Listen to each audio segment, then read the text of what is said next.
donde hay una necesidad, nace un derecho. La frase, como usted sabe, se atribuye en su origen a Eva Perón y se ha vinculado usualmente al discurso populista, en el sentido de pensar que basta con querer establecer algo o querer dar algo para que se pueda hacer sin otra consideración o sin otro antecedente que deba ser tenido en cuenta. De hecho, varios autores han planteado que seguir ideas como las que refleja esta frase son en parte las que explican cómo un país como Argentina, que a finales del siglo XIX era uno de los más prósperos del planeta, pudo sufrir todos los problemas económicos que sufrió durante el siglo XX. Peronismo mediante, podría decir uno, o estas ideas mediante, podría decir uno. Ahora, esta es la lógica de el populismo en general, me dirá usted, es ofrecer sin límite como si todo se pudiera hacer y ciertas reglas básicas, entre otras, la matemática, por ejemplo, no importaran y uno simplemente pudiera pretender que 2 más 2 pueden ser 6, 8, 10, en fin, según sea necesario. Todo basta con querer hacer ciertas cosas o querer darlas y ofrecer, por tanto, lo que, y esto puede ser de lo más grave, lo que se sabe que no se va a poder cumplir, lo que se sabe que no se va a estar en condiciones de cumplir, puesto que no importa, al final se va a quedar del lado de quien hizo la oferta y por tanto de quien sembró la ilusión, no de quien tuvo que cosechar la decepción o lo que supone el sentirse defraudado por muchas personas. Esto, como se ha discutido en el último tiempo, está también en la base de un cierto descontento o rechazo hacia los sistemas institucionales. Tiene que ver también con haber perdido, se dice, la confianza en la seriedad de las instituciones, en cómo funcionan, en lo que dicen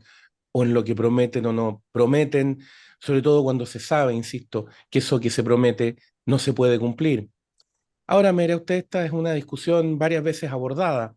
Sí, lo que pasa es que quizás la frase respecto de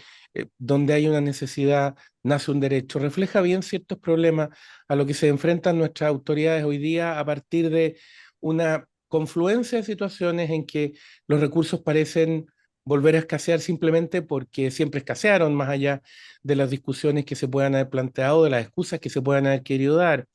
Al parecer, en las últimas semanas, quienes nos gobiernan se han dado cuenta de que el proceso electoral que viene en octubre próximo significa que el Estado debe transferir una cantidad muy importante de dinero a los candidatos y a los partidos políticos en función de los votos. Eso está en la ley y por lo tanto se debiera haber previsto. Al parecer no se hizo. Se ha dado cuenta que la segunda prórroga de las tarifas de la energía eléctrica, que tiene que ver fundamentalmente con los costos que supone la transmisión de dicha energía y la generación de dicha energía ya no puede extenderse más y por lo tanto hay que transferir esos costos a las cuentas de las personas y eso va a producir problemas serios de reacción frente a las expectativas de sujetos, la población en general, a la cual se le dijo casi, casi que no iba a tener que pagar esas diferencias.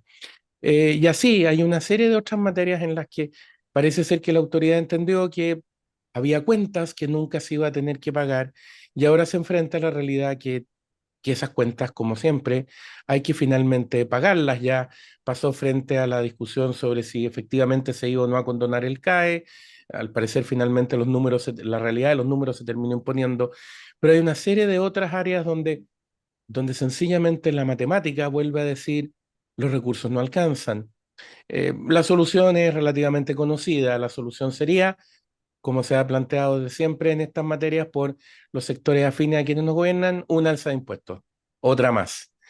Como si también esa fuera una herramienta mágica en que se pudiera simplemente cobrar y cobrar de infinito, de manera infinita, digamos, sin que eso produjera ningún efecto negativo en la economía. Usted recordará que se ha dicho que el problema es que son los empresarios los que no dan estabilidad, frase de algunos políticos en estos días, o que son ellos los que no quieren pagar más, el problema de los empleadores, el que no sean mejores los sueldos. Una ministra lo dijo hace un tiempo, parlamentarios que nos dicen hoy día que lo que habría que hacer es obligar a las empresas eléctricas a renegociar las tarifas, algo así como los voy a obligar a cobrar menos, no obstante que esos cobros están fijados por ley, etcétera. O sea, les voy a quitar aquello a lo que tienen derecho, hablando en simple, es decir, los voy a expropiar sin pagarles la indemnización que corresponde. Esa parece ser como las estrategias que se están discutiendo. Uno podría decir todo esto es parte del populismo al que lamentablemente Latinoamérica nos tiene acostumbrados. El problema es que hay algo quizá aún más grave, si se puede, y es que al decir que tras cada necesidad surge un derecho, el tema no es solo vinculado a populismo o a lo que el gobierno quiera hacer, sino que a una idea de una cierta justicia y una cierta humanidad involucrada. Con lo cual la discusión deja de ser técnica y fácilmente se convierte en una discusión eh, moral, de justicia, decíamos, y a la larga entre buenos y malos, entre quienes quieren dar eso y quienes por perversas razones, se les dice, no lo quieren dar. Por lo tanto, el análisis técnico, los argumentos, los efectos, las consideraciones quedan de lado, como si sumir a los países en la pobreza, desconocer los efectos de ciertas medidas, fuera algo bueno, positivo, loable, casi digno de premio, porque lo único que importa parece ser son las intenciones, el querer estar de ese lado luminoso de la vida y no del lado complejo que es el que está asociado al muro de la realidad, como se suele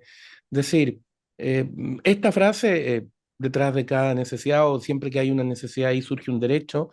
está vinculada, usted sabe, a las frases, está vinculada conceptualmente a las frases de Mayo francés, seamos realistas, pidamos lo imposible, pero también está vinculada a estas expresiones que hubo en Chile desde octubre del 2019, en el sentido de que los problemas del país eran porque no se quería resolver, era simplemente que las personas que podían no querían y que lo que había que cambiar era una cierta disposición, que con una voluntad distinta todo iba a ser posible, los recursos iban a sobrar, era cosa de querer e íbamos a ver que todo se iba a resolver mágicamente. Bueno, eh, lo que ocurre es que de alguna manera la realidad nos alcanzó y entonces este intento por resolver las cosas de esta manera, poco seria, poco asociada a la realidad, está empezando a cobrar su cuenta nuevamente. Y entonces la autoridad se enfrenta a una situación crítica y muy compleja, o profundiza el discurso y sigue ofreciendo lo que no puede hacer, lo que no puede cubrir, y entonces agrava la situación del país, o sincera la realidad. Pero esto último, que es lo que habría que hacer, significa reconocer que en algún momento se dijo lo que no era cierto, se prometió lo que no se podía dar, y entonces ahora hay que asumir el costo de eso. Por eso que la solución más fácil parece ser ofrecer una alza de impuestos, otra más. Como si se pudiera generar ahí una división entre buenos y malos. Los que no están dispuestos a subir los impuestos, entonces no quieren resolver este tema. Una trampa, no solo porque las alzas de impuestos no son solución, usted sabe perfectamente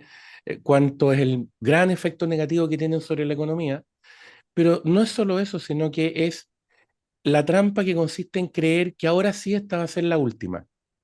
¿Recuerda usted durante el primer gobierno del presidente Piñera cuando gente de su propia coalición dijo, sí, vamos a una reforma tributaria que propongamos nosotros mismos para que esta sea la última y para que evitemos que después venga otra? Y se hizo una reforma tributaria. Bueno, ¿qué ocurrió después?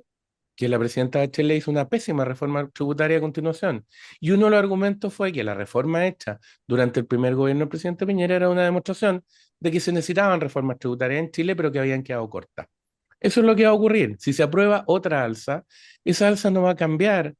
la tentación permanente de pedir nuevas reformas, porque esa alza va a cubrir esta tentación también permanente de prometer lo que no existe o lo que no se puede cubrir, porque no importa. Después, cuando haya que pagarlo, le pasaremos la cuenta a los malos,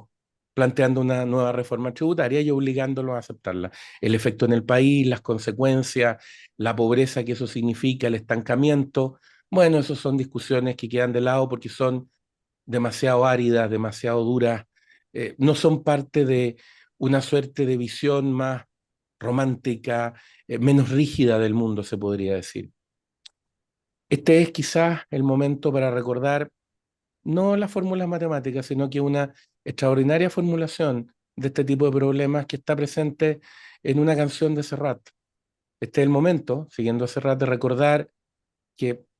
no es triste la verdad, lo que no tiene es remedio. El Líbero, la realidad como no la habías visto. Haz que estos contenidos lleguen más lejos haciéndote miembro de la Red Líbero.